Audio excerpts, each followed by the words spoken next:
Is everybody harried this morning? I don't know, maybe. Maybe. Well, we shouldn't be because Unity is back. Oh, Everything yeah. is back to normal now. Also, COVID's over. I mean, it's on its way to being totally over now. Yeah.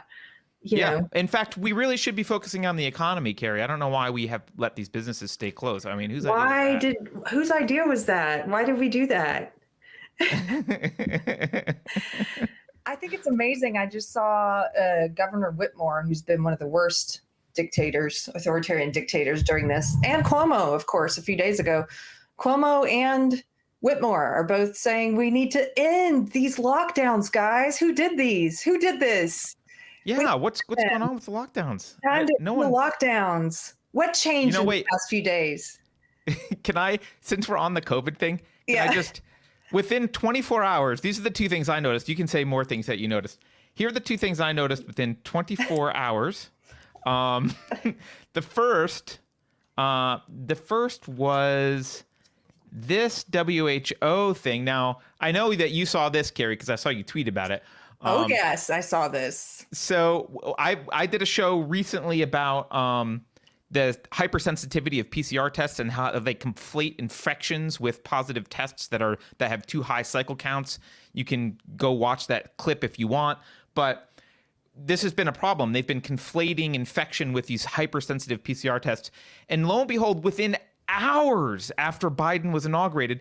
And what's weird to me, by the way, is it looks like they wrote this in the 13th of January, but didn't release it till the 20th. Yes, they waited until the 20th, inauguration day, guys.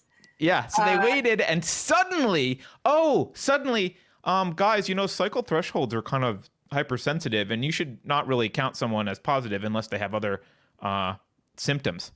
Oh, really, WHO? Thank you. So COVID was over, and the other thing I noticed, this is my favorite. I noticed this from Garbage Human, and actually Jason shared this with us.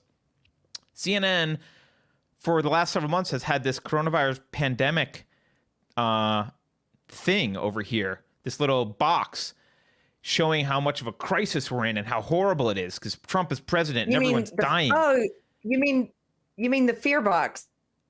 Yeah, the fear box. But the fear box, within 24 hours after Joe Biden taking the presidency, boom, fear box gone. No fear box. COVID solved. There you go. That's all we needed to do was elect a Democrat, Carrie, and COVID would be fine. We didn't know. So, what's amazing is the way that they're now saying, so people have been saying, we were not the first show to cover the faulty PCR tests and the number of cycles that they were doing. Carter went over this in great detail, and he clued me in about the number of cycles that we were doing on PCR tests and why it was leading to so many false positives. People have been covering this for almost a year. And if you look back at some of this stuff now and you look at how the people covering it were treated, they were treated as conspiracy theorists and as, I don't know, alt-right, don't believe in the virus, whatever, because of course they can't hear what you're actually saying, which is, why are we doing the tests in this way? It doesn't make any sense. But now they've decided they agree with us. They're not going to do the PCR test in this way because it's leading to false positives. What's that going to do to the positive rate? The numbers are going to start falling drastically, and they're going to be and all the sheep are going to sit back. You can already predict what all your friends who are sheep are going to do in a month. Know. Oh, we know. In a month, they're going to be like, look at the numbers, guys. It's over. Look at the numbers. The numbers have come down. But what's crazy is they're not even waiting for the numbers to fall as a result of them changing how they're doing PCR testing. They're not even waiting. These are authoritarian governors who instituted the lockdowns and who destroyed millions of lives and destroyed countless small businesses and helped to destroy our country and put us in the kind of crisis where your kids, your grandkids, they're going to be paying this back.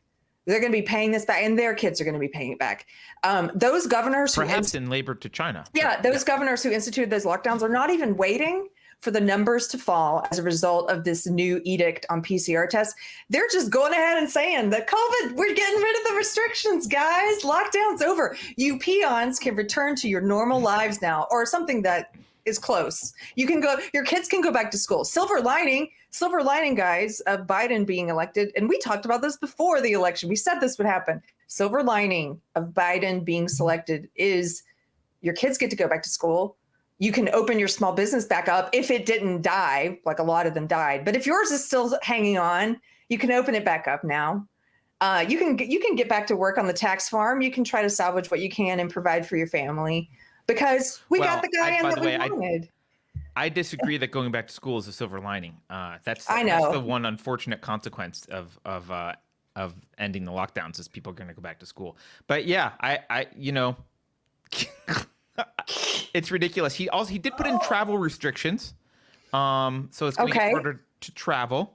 Mm-hmm. So he's doing something that they'll be able to point to and say, "Oh, he did that." But mostly, he's done nothing. Somebody in chat says that.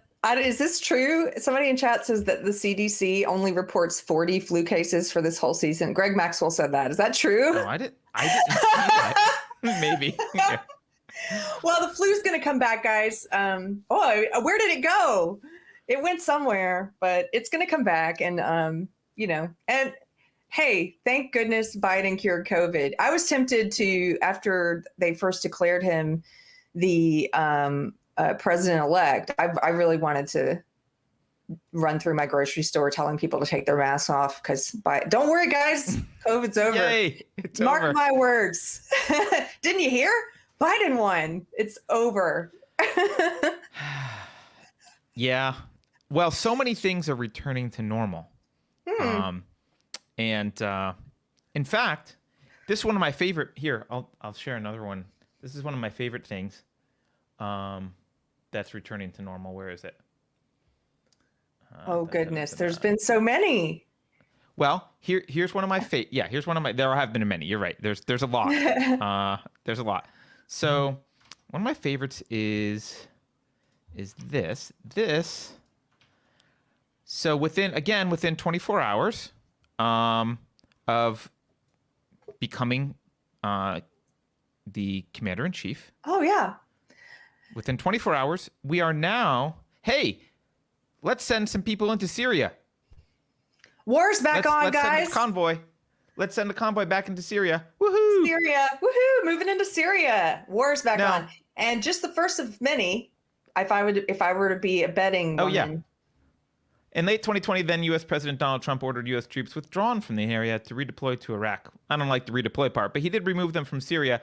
So, hey, this is my other favorite part. I think Jason sent me this. Finally, a return to normalcy.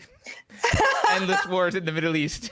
Just what the liberal white girls want. Endless wars in the Middle East because they care so very, very much about brown people. That's what we got. Thanks, leftists. Thanks for your wars.